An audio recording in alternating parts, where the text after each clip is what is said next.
எல்லாருக்கும் வணக்கங்க. நம்ம இந்த வீடியோல எதை பத்தி பார்க்க போறோம் அப்படின்னா, பரந்தூர் விமான நிலையம் தமிழக அரசு ரத்து பண்ணிருக்கு இல்லையா? அது வரவேற்கக்கூடிய விஷயம் தான். பட் ஆனா அதனால என்னென்ன இம்பாக்ட் இருக்கு? அமைச்சர் கீர்த்தனா அவர்கள் சட்டமன்றத்தில் சொல்லியிருக்காங்க. அந்த பரந்தூர் விமான நிலையத்துக்காக கையகப்படுத்தப்பட்ட லேண்டை நாங்க வேற ஒரு தொழில்துறை பயன்பாட்டுக்காக பயன்படுத்துவோம்னு சொல்லியிருக்காங்க. இது எவ்வளவு பெரிய ஒரு ஏமாற்றத்தை இது பண்ணுது. இந்த விஷயத்துல நான் உங்களை பார்த்து ஒரு கேள்வி கேட்கிறேன். நீங்க பரந்தூர் விமான நிலையத்தை ஃபர்ஸ்ட் என்ன பர்பஸ்க்காக கேன்சல் பண்ணாங்க அப்படின்றத ஃபர்ஸ்ட் தெளிவுபடுத்துங்க அமைச்சர் கீர்த்தனா அவர்களே. நீங்க அதாவது விவசாய நிலம் அளிக்கப்பட்டு அங்க ஒரு விமான நிலையம் அமைக்கிறது தேவையா அப்படின்ற மாதிரி தான் நீங்க இப்ப பரந்தூர் விமான நிலையத்தை கேன்சல் பண்ணிருக்கீங்க. கேன்சல் பண்ண பின்னாடி அங்க அந்த லேண்டை நீங்க யாருக்கு கொடுக்கணும்? ஒரு ட்ரெடிஷனல் விவசாயிகளுக்கு, அங்க யாரு பூர்வக்குடி விவசாயிகளா இருந்தாங்களோ அவங்களுக்கு அந்த நிலத்தை கொடுக்கறதான ஒரு சமத்துவம், ஒரு சமூக நீதியா அமையும். நீங்க விவசாயிகள்கிட்ட இருந்து எந்த ஒரு விவசாயியும் மனதார என்னோட நிலத்தை அந்த ஏர்போர்ட் நீங்க எடுத்துக்கோங்கன்னு சொல்லி கொடுக்கல. நீங்க தமிழக அரசு வலுக்கட்டாயமாக தான் அங்க லேண்டை அக்விசிஷன் பண்ணி அவங்க கிட்ட இருந்து வாங்கியிருக்கீங்க. வாங்கப்பட்ட நிலம் என்ன பர்பஸ்க்காக வாங்கினீங்க? அங்க விமான நிலையம் அமைக்கிறதுக்காக தான் வாங்கப்பட்டுச்சு. இப்போ தற்போது தமிழக முதல்வர் விமான நிலையம் இங்க வேண்டாம் அப்படின்னு சொல்லிட்டு நீங்க கேன்சல் பண்ணிட்டீங்க. அப்படி இருக்கும்போது அந்த நிலத்தை நீங்க வேற ஒரு பர்பஸ்க்கு பயன்படுத்துறதுக்கு அதை நீங்க கேன்சல் பண்ணவே தேவையில்லையா? அதை நீங்க டைரக்டா விமான நிலையத்துக்கே கொடுத்துட்டு போயிட்டு இருக்கலாமே. இதுல இருந்து என்ன தெளிவா தெரியுது அப்படின்னா, நீங்க டிஎம்கே எதிர்க்கிறதும் டிஎம்கேல இருக்கக்கூடிய எம்எல்ஏஸ் பழி வாங்கறதுக்கு மட்டும்தான் இந்த தமிழக அரசு செயல்படுது. மக்கள் நலன் கருதி மக்களுக்காகவும் விவசாயிகளுக்காகவும் ஒரு துளியளவு கூட நீங்க எந்த ஒரு ஒர்க்கும் பண்ணல. அதாவது சட்டமன்றத்தில் அமைச்சர் கீர்த்தனா அவர்கள் சொல்றாங்க, அந்த பரந்தூர் விமான நிலையத்தை நாங்க கைவிடுறோம். அந்த பரந்தூர் விமான நிலையத்துக்காக கையகப்படுத்தப்பட்ட 1500 இருந்து 1700 ஏக்கர் நிலம் வேற ஒரு தொழில் பர்பஸ்க்காக பயன்படுத்தப்படும் அப்படின்னு சொல்லியிருக்கீங்க.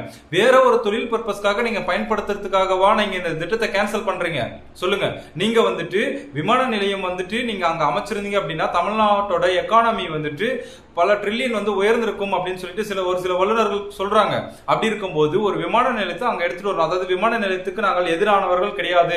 தமிழகம் ஒன்லி விவசாயத்தை மட்டும் நம்ம போக்கஸ் பண்ணி வளர்ந்துட முடியாது. அதாவது நம்ம எக்கனாமிக்கலி வளரணும் அப்படின்னா இன்ஃப்ராஸ்ட்ரக்சரை டெவலப்மெண்ட் பண்ணணும். அதுக்காக இங்க இருக்கக்கூடிய இயற்கையும் விவசாயத்தையும் அழிச்சுதான் நம்ம இன்ஃப்ராஸ்ட்ரக்சரை டெவலப் பண்ணி நம்ம ஒரு எக்கனாமிக்ல வளரணும் அப்படின்னு சொல்லி நாங்க கேட்கல. நாங்க என்ன சொல்ல வரோம் அப்படின்னா, விமான நிலையம் தேவைப்படுது அப்படின்னு சொல்லி எடுத்துட்டு வந்தீங்க அப்படின்னா அதனால தமிழ்நாட்டோட எக்கானமி இம்ப்ரூவ்மெண்ட் ஆகும் அப்படின்ற பர்பஸ்க்காக கொண்டு வரீங்க. பட் ஆனா இப்போ விவசாயம் முக்கியமா, பரந்தூர் விமான நிலையம் முக்கியமா அப்படின்னு சொல்லி பார்த்துட்டு விவசாயம் தான் முக்கியம் அப்படின்னு சொல்லி தான் நீங்க கேன்சல் பண்றீங்க. கேன்சல் பண்ண பின்னாடி அங்க இருக்கக்கூடிய நிலத்தை அந்த யார், அந்த இடத்தோட உரிமையாளர் யாரு அப்படின்னு சொல்லி அவங்களுக்கு நீங்க இந்த நிலத்தை கொடுக்கறதான சரியான ஒரு முறையா இருக்கும். அதை விட்டுட்டு நாங்க தொழில்துறைக்காக அந்த இடத்தை பயன்படுத்துறீங்க அப்படின்னா அதனால என்ன ஒரு பலன் கிடைக்க போகுது? நீங்க தொழில்துறைக்கு பயன்படுத்த போறீங்க அப்படின்னா அங்க இருக்கக்கூடிய நீர்நிலைகள் மாசுபட போகுது, அங்க இருக்கக்கூடிய நிலம் மாசுபட போகுது, அங்க இருக்கக்கூடிய காத்து மாசுபட போகுது. அதனால இந்த தமிழக விவசாயிகளுக்கு ஏதாச்சும் ஒரு பிரயோஜனம் இருக்க போகுதா? கிடையாது. நீங்க அதாவது சார், அதாவது விவசாயிகள், இங்க விவசாயம் பண்றவங்க யாருமே லாப நோக்கத்துல விவசாயம் பண்றது கிடையாது. அதை முழுசா புரிஞ்சுக்கோங்க. இப்ப பண்ணிட்டு இருக்கக்கூடிய விவசாயம் லாப நோக்கத்துல தான் பண்றோம்னு சொல்றீங்க. பட் ஆனா நாங்க கொடுக்கக்கூடிய இடுபொருள், அதாவது யூரியா, உரம், எங்களோட உழைப்பு இதெல்லாம் கால்குலேட் பண்ணீங்க அப்படின்னா நீங்க வாங்கக்கூடிய சம்பளத்திலேயோ நீங்கள் வாங்கக்கூடிய ஒரு இதுலயோ எந்த ஒரு இது இல்ல. அதாவது தமிழகத்தில் இருக்கக்கூடிய அமைச்சர் பெருமக்களை பார்த்து நான் கேட்கிறேன், எம்எல்ஏக்களை பார்த்து கேட்கிறேன். நான் இங்க இருக்கக்கூடிய 234 எம்எல்ஏ மாசம் 1.5 லட்சம் ரூபாய் சம்பளம் வாங்குறீங்க. உங்களோட ஒரு மாசத்தோட சம்பளம் நான் 2.5 ஏக்கரா பயிர் வச்சு விவசாயம் பண்ணனா எனக்கு ஒரு வருஷம் ஃபுல்லா நான் உழைச்சி எனக்கு கிடைக்கக்கூடிய லாபம் பாத்தீங்க அப்படின்னா ஒரு 60,000 இருந்து 70,000 தான் இருக்கும் எனக்கு. அதாவது மரவள்ளி கிழங்கு நாங்க ஆல்ரெடி போடுவோம் எங்களோட வயல்ல. இப்ப எங்களுக்கு வயல்ல போட்டோம் அப்படின்னு பாத்தீங்கன்னா எங்களுக்கு ஒரு வருஷத்துக்கே பாத்தீங்க அப்படின்னா ஒரு 1,20,000 1,30,000 தான் 2.5 ஏக்கரா நிலத்துல அறுவடை செஞ்சு கொடுக்க முடியும். அப்படி இருக்கும்போது அதுல நான் செலவு பண்ண செலவுகளை கழிச்சோம் அப்படின்னா எனக்கு வரக்கூடிய லாபம் பாத்தீங்கன்னா ஒரு 50,000 இருந்து 60,000 தான் இருக்கும். அதிகபட்சம் ஒரு நல்ல விலை கிடைச்சு நல்ல விளைச்சல் விளைஞ்சா நான் சொல்றேன். அப்படி இல்ல, அதாவது இங்க இருக்கக்கூடிய எம்எல்ஏக்களுக்கு சட்டமன்ற உறுப்பினர்களுக்கு, தமிழகத்தில் இருக்கக்கூடிய 234 சட்டமன்ற உறுப்பினர்களுக்கும் மாதந்தோறும் 1.5 லட்சம் ரூபாய் சம்பளமா கிடைக்குது. அப்படி இருக்கும்போது நீங்க வாங்குற ஒரு மாத சம்பளம் நான் ஒரு வருஷம் உழைச்சும் அதுல பாதி அமௌண்ட்டை கூட என்னால எடுக்க முடியாது. அப்படின்னும் போது என்னோட வலியும் என்னுடைய வேதனையும் உங்களுக்கு தெரியாது. புரியுதுங்களா? நாங்க விவசாயத்தை எங்களுக்கு ஒரு தெரிஞ்ச தொழில், அந்த தொழிலை தவிர எங்களுக்கு வேற ஒரு தொழில் தெரியாது. அதனால நாங்க அதை பண்ணிட்டு இருக்கோம். மேற்கொண்டு அது எங்களோட உணர்வோட கலந்தது. அந்த தொழிலை ஒரு நிமிஷம் ஆகாது. இங்க இருக்கக்கூடிய தமிழக விவசாயிகள் ஏற கட்டிட்டு வேற ஒரு லாப நோக்கத்தோட செயல்படணும் அப்படின்னா எங்களுக்கு அது ரத்தத்துல ஊறிச்சு அந்த ஒரு தொழிலை தான் நாங்க வந்துட்டு பாரம்பரியமா பண்ணிட்டு இருக்கோம் அப்படின்னும் போது நீங்க வந்துட்டு அந்த அந்த தொழில் சம்பந்தப்பட்ட விவசாயிகள்கிட்ட இருந்து லேண்டை வந்து புடுங்கிருக்கீங்க. அங்க இருக்கக்கூடிய எந்த ஒரு விவசாயம் அந்த 1500 இருந்து 1700 ஏக்கர் வந்து கையகப்படுத்தப்பட்டுச்சுன்னு சொல்றாரு அமைச்சர், சட்டத்துறை அமைச்சர் சொல்லியிருக்காரு. அந்த 1500 இருந்து 1700 ஏக்கர் நிலத்தையும் எந்த ஒரு விவசாயியும் மனதார கொடுத்திருக்க மாட்டாரு. ஏன்னா அவனோட பிறப்புல இருந்து அவனோட இறப்புல இருந்து அந்த இடத்துல தான் பிறந்தா அந்த இடத்துல தான் வளர்ந்தா அப்படின்னும் போது நீங்க கொடுக்கக்கூடிய பணம் வந்துட்டு ஒரு நாள்ல செலவாயிடும். விவசாயிகளோட அடையாளம் என்னன்னு பாத்தீங்க அப்படின்னா அவங்க வச்சிருக்கக்கூடிய நிலம் மட்டும்தான். நிலம், மாடு, ஆடு, இதுதான் அவங்களோட அடையாளம். அந்த அடையாளத்தை நீங்க அழிச்சு புடுங்கிட்டீங்க. இப்போ பரந்தூர் விமான நிலையத்தை வந்துட்டு கைவிட்டுட்டீங்க. விட்டுட்டு பின்னாடி நீங்க வந்துட்டு அந்த நிலத்தை வந்துட்டு அந்த விவசாயிகளுக்கு தானே கொடுக்கணும். தொழில்துறை அமைச்சிங்க அப்படின்னா அங்க இருக்கக்கூடிய நீர்நிலைகளும் ஆறுகளும் குளங்களும் குட்டைகளும் மாசுபடாதா? அதாவது உங்களுக்கு ஒரு சில நான் டேட்டாஸ் வந்துட்டு எடுத்து வச்சிருக்கேன். அந்த டேட்டாஸ் நான் சொல்றேன். இதை வச்சுட்டு நீங்க முடிவு பண்ணிக்கோங்க. அந்த விவசாயிகளுக்கு கொடுக்கணுமா அல்லது தொழில்துறைக்காக அந்த இடத்தை வந்து பயன்படுத்தணுமான்றத அதுக்கப்புறம் நீங்க முடிவு பண்ணிக்கோங்க. தமிழக முதல்வர் ஆகட்டும், சட்டமன்ற உறுப்பினர் ஆகட்டும், தொழில்துறை அமைச்சராகட்டும், இதை கொஞ்சம் கேளுங்க தயவு செஞ்சு. பரந்தூர் விமான நிலையம் அமைக்கிறதுக்கு பாத்தீங்க அப்படின்னா 5846 ஏக்கர் நிலம் தேவைப்பட்டுச்சு.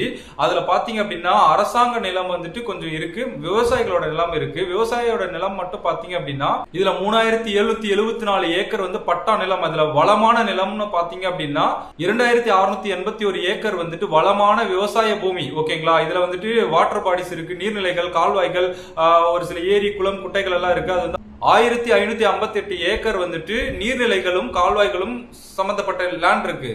இப்போ நீங்க இந்த 2681 ஏக்கர் நிலம் சொன்னோம் இல்லையா, இந்த 2681 வளமான நிலம் வந்து அழிச்சு நீங்க வந்துட்டு பரந்தூர் விமான நிலையம் அமைச்சிங்க அப்படின்னா அது மூலியமா உங்களோட எக்கானமி இம்ப்ரூவ் ஆகும், உங்களோட பொருளாதாரம் இதாகும், நீங்க வந்துட்டு நிறைய தொழில்துறை அங்க வந்துட்டு பெருகும், எல்லாம் ஓகே. பட் ஆனா இந்த 2681 ஏக்கர் நிலத்துல வந்துட்டு வளமான பூமின்னு சொல்றோம். அந்த வளமான பூமியில வந்து முப்போகம் ஒரு விவசாயி வந்து பயிர் பண்றாரு, மழை வந்து கரெக்டா இருக்கு, தண்ணி எல்லாமே கரெக்டா இருக்குன்ற சூழல்ல வந்து பாத்தீங்க அப்படின்னா அவங்களுக்கு அங்க விளையக்கூடிய நெல் வந்துட்டு பாத்தீங்கன்னா 11391 டன் நெல் வந்து விளையுது. இந்த 11391 டன்ல இருந்து பாத்தீங்க அப்படின்னா ரைஸா கன்வெர்ட் பண்றோம் அப்படின்னா 60 to 70% வந்துட்டு ரைஸ் கன்வெர்ட் ஆகும். இத ரைஸா கன்வெர்ட் பண்ணும்போது 7632 டன் ரைஸ் வந்துட்டு நமக்கு கிடைக்குது. புரியுதுங்களா? அந்த ரைஸ் வந்துட்டு உட்கொள்ளக்கூடிய மக்களோட கவுண்ட் நம்ம எடுக்கிறோம் அப்படின்னா நார்மல் ஹியூமன் பீயிங் பாத்தீங்கன்னா ஒரு மனுஷன் வந்துட்டு ஒரு நாளைக்கு 400 கிராம் ரைஸ் வந்து 1 லட்சம் மக்கள் சாப்பிடுறாங்க அப்படின்னா 191 நாட்கள் வந்துட்டு அந்த ரைஸை சாப்பிட முடியும். அப்படி ஒரு விளைச்சல் கொடுக்கக்கூடிய ஒரு லேண்ட் அழிச்சு நீங்க ஒரு ஏர்போர்ட்டை எடுத்துட்டு வரணும்னு சொல்லி பிளான் போட்டீங்க. இப்ப கை விட்டுட்டீங்க. அதுல எந்த ஒரு கருத்தும் இல்லை. இங்க இருக்கக்கூடிய எதிர்கட்சி ஆகட்டும், மற்ற கட்சிகள் ஆகட்டும், எல்லா கட்சிகளும் அதுக்கு ஆதரவு தான் தெரிவிச்சிருக்காங்க நீங்க பரந்தூர் விமான நிலையத்தை கை விட்டதுக்கு. பட் ஆனா பரந்தூர் விமான நிலையத்தை கைவிட்டு நீங்க வந்துட்டு அங்க தொழில்துறை அமைப்புன்னு சொல்றது எவ்வளவு ஒரு மானங்கட்ட செயலா இருக்கு. அமைச்சர் கீர்த்தனாவை பார்த்து நான் டைரக்டா கேட்கிறேன், மேம் நீங்க வந்துட்டு 3 வேளை பட்னியா இருந்திருக்கீங்களா? இங்க இருக்கக்கூடிய ஏழை மக்களுக்கு ஃபுட் இல்ல. அதாவது இன்னைக்கு நீங்க தொழில்துறை அமைச்சரா இருக்கீங்க, இப்போ வந்துட்டு நீங்க ஆட்சிக்கு வரதுக்கு முன்னாடி அரிசியோட விலை என்னவா இருந்தது, இன்னைக்கு நிலைமைக்கு அரிசியோட விலை என்னவா இருக்குன்னு சொல்லிட்டு நீங்க கன்சிடர் பண்ணி பாருங்க. நாங்க வந்து கடை வச்சிருக்கோம். நாங்க வந்து அரிசி பர்ச்சேஸ் பண்றது அதாவது 2 மந்த் பிஃபோரா பர்ச்சேஸ் பண்ணதோட இன்னைக்கு பாத்தீங்க அப்படின்னா மூட்டைக்கு வந்துட்டு 500 ரூபாய் ஏறி இருக்கு. ஒரு நார்மல் தமிழகத்தில் இருக்கக்கூடிய ஏழை குடிமகன் வந்துட்டு 500 ரூபாய் எக்ஸ்ட்ரா ஸ்பெண்ட் பண்ணி ஒரு மூட்டை அரிசியை வாங்கி அவன் சாப்பிட முடியுமா? தயவு செஞ்சு யோசிச்சு பாருங்க. இதை வந்து உங்களை நான் பிளேம் பண்ணல, உங்களை குத்தம் சொல்லல. நீங்க ஆட்சிக்கு வந்ததால இது ஏறிச்சு நான் சொல்லல. இயற்கையா மழை இல்ல, மழை நம்மளை வஞ்சிச்சிருச்சு. அதாவது கர்நாடகாவில இருந்து தண்ணி நமக்கு ப்ராப்பரா கிடைக்கல, நிறைய தகுந்த சூழல்ல வந்து மழை வரல. மழை வராதால தமிழகத்துல விவசாயம் இல்ல, விவசாயம் இல்லாதால நெல்மணிகள் இங்க விளைவிக்கப்படல. ஆந்திராவில இருந்து இங்க நம்ம இறக்குமதி செய்யறோம். ஆந்திராவில இருந்து இறக்குமதி செய்யறதுக்கு பாத்தீங்க அப்படின்னா அவங்க பிக்ஸ் பண்றாங்க ரேட். தமிழ்நாட்டுக்கு அப்படின்னு சொன்னா ஒரு சில டீலர்ஸ் என்கிட்ட சொல்றாங்க, தமிழ்நாட்டுக்கு அரிசி அப்படின்னு சொன்னா நமக்கு மட்டும் தனியா ஒரு ரேட்டை பிக்ஸ் பண்றான், ஆந்திராவில இருந்து வர ரைஸ்க்குன்னு சொல்றான். அப்படி இருக்கக்கூடிய ஒரு சூழல்ல நம்ம மேற்கொண்டு வந்துட்டு நெல் எப்படி அதிகமா உற்பத்தி பண்ணணும்ன்ற நோக்கில் செயல்படணுமா, இல்ல நெல் விளையக்கூடிய பூமிகளை அழிச்சு நம்ம வந்துட்டு இண்டஸ்ட்ரியல் எடுத்துட்டு வரணுமா? அறிவு உள்ள ஒரு ஜீவன்கள் கொஞ்சம் யோசிச்சு சிந்திச்சு செயல்படுங்கன்னு தான் நான் கேட்கிறேன். அமைச்சர் கீர்த்தனா அவர்கள் சொல்றாங்க இதை வந்துட்டு மாற்று தொழில்துறைக்கு நாங்க பயன்படுத்தணும்னு சொல்றீங்க. மாற்று தொழில்துறைக்கு நீங்க பயன்படுத்துறதுக்காக இந்த பரந்தூர் விமான நிலையத்தை ஏன் கைவிட்டீங்க? நீங்க ஒரு தொழில்துறையை அங்க பயன்படுத்துறீங்க அப்படின்னா அதுல வந்து வரக்கூடிய ரசாயன கழிவுகள் ஆகட்டும், அதுல இருந்து வரக்கூடிய புகைகள் ஆகட்டும், அந்த நிலத்தையும் அந்த நீர்நிலைகளையும் மேற்கொண்டு பல மடங்கு மாசுபடுத்தும். அதுக்கு நீங்க டைரக்டா விமான நிலையத்தை கொடுத்துட்டு போயிடலாமே. இதுல இருந்து என்ன தெளிவா தெரியுது அப்படின்னா உங்களுக்கு வந்து அந்த விமான நிலையம் அமைக்கிறதுல வந்துட்டு விவசாய நிலம் அளிக்கப்படுதுன்றதுல எந்த ஒரு பிரச்சனையும் உங்களுக்கு இல்ல. அங்க வந்து அந்த விவசாய நிலம் இந்த பரந்தூர் விமான நிலையம் அங்க அமைஞ்சிச்சு அப்படின்னா G2 ஆகட்டும், திமுக ஆகட்டும், ஒரு சில இங்க இருக்கக்கூடிய பண முதலைகள் வந்துட்டு இன்வெஸ்ட்மெண்ட் பண்ணி அந்த லேண்ட் விலை ஏறி இருக்கு, அவங்க ப்ராஃபிட் எடுத்துடக்கூடாது, அது மட்டும்தான் அவங்களோட பிரச்சனையா இருக்க ஒழிச்சு நீங்க பேசுற இங்க இருக்கக்கூடிய தமிழக மக்கள், நீங்க சட்டமன்றத்தில் நடந்த காணொலி எல்லாத்தையும் நீங்க வரிசையா பார்த்து பாருங்க. இவங்களோட செயல்பாடுகள் வந்து இதுவா தான் இருக்குது. அதாவது அங்க பரந்தூர் விமான நிலையம் அமைஞ்சிச்சு அப்படின்னா அங்க இருக்கக்கூடிய லேண்ட் வேல்யூ இன்க்ரீஸ் ஆகும், அங்க இன்வெஸ்ட் பண்ணிருக்கவங்க வந்துட்டு அதிக லாபம் அடைவாங்க. அது மட்டும்தான் எங்களோட ஃபர்ஸ்ட் கன்சர்னா இருக்க ஒழிச்சு இங்க இருக்கக்கூடிய விவசாய நிலம் அளிக்கப்பட்டிருக்கு. பல விவசாயிகள், அதாவது இந்த 1500 ஏக்கர் விவசாயத்தை விட்டுட்டு அந்த விவசாயி வெளியே போயிட்டான் அப்படின்னா அவன் மாற்று தொழிலுக்கு மாறிடுவான். அந்த விவசாய நிலத்துல வந்துட்டு இதுக்கப்புறம் நெல் விளையாது. புரியுதுங்களா? நம்ம வந்து விவசாயிகளுக்கு வந்து ஊக்கத்தொகை கொடுத்து விவசாயம் மேற்கொண்டு உற்பத்தி பண்ணணும்னு சொல்லி நம்ம பேசிட்டு இருக்கக்கூடிய சூழல்ல நீங்க வந்துட்டு விவசாய நிலத்தை புடுங்கிக்கிட்டு அந்த விவசாயிகளை அங்கிருந்து துரத்தி விட்டு அந்த நிலத்தை வந்து வேற ஒரு பர்பஸ்க்கு பயன்படுத்தணும்னு சொல்றது உங்களுக்கு அறிவு கெட்ட ஒரு முட்டாள் கூட அந்த மாதிரி யோசிக்க மாட்டான். தப்பான ஒரு செயல் அது. தயவு செஞ்சு அந்த விவசாய நிலத்தை நீங்க 690 கோடி லாஸ்ன்னு சொல்றீங்க. அந்த 690 கோடி நாங்க 1000 கோடி லாஸ் ஆனாலும் அந்த நிலம் சம்பந்தப்பட்ட விவசாயிகளுக்கு அந்த நிலத்தை ஒப்படைச்சு தயவு செஞ்சு விவசாயத்தை இம்ப்ரூவ்மெண்ட் பண்ணி இங்க இருக்கக்கூடிய தமிழக மக்களுக்கு உணவு வந்துட்டு அதிகமா பெருக்கி கொடுக்க பாருங்க. அமைச்சர் கீர்த்தனா அவர்களே, நீங்க வந்துட்டு சட்டமன்றத்தில் சொல்றீங்க 2013 land acquisition, rehabilitation and resettlement act வந்துட்டு என்ன சொல்லுது அப்படின்னு சொல்லி நீங்க சட்டமன்றத்தில் கேட்கறீங்க. உங்க சட்டம் என்ன வேணாலும் சொல்லட்டும் மேம், இங்க மனுசாட்சி பிரகாரம் நீங்க நடந்துக்கோங்க. சட்டம் 1000 சொல்லும், புரியுதுங்களா? ஆனா நீங்க வந்துட்டு என்ன விதத்துல நீங்க நடந்துக்கணும், விவசாயிகளுக்காக அந்த நிலத்தை வந்துட்டு காப்பாற்றப்படுறதுக்காக தான் நீங்க வந்துட்டு பரந்தூர் விமான நிலையத்தை கைவிடுறீங்க. அப்படி இருக்கக்கூடிய ஒரு சூழல்ல அந்த விவசாயிகள்கிட்ட அந்த லேண்டை ஒப்படைக்கிறது மட்டும்தான் ஒரு மனிதாபிமானமாகவும் ஒரு நல்ல செயலாகவும் அமையும். நீங்க வந்துட்டு சட்டத்துல அது சொல்லிருக்கு இது சொல்லிருக்கு அப்படின்னா அதே சட்டம் தான் சொல்லுது. ஆர்டிகல் 101 என்ன சொல்லுது?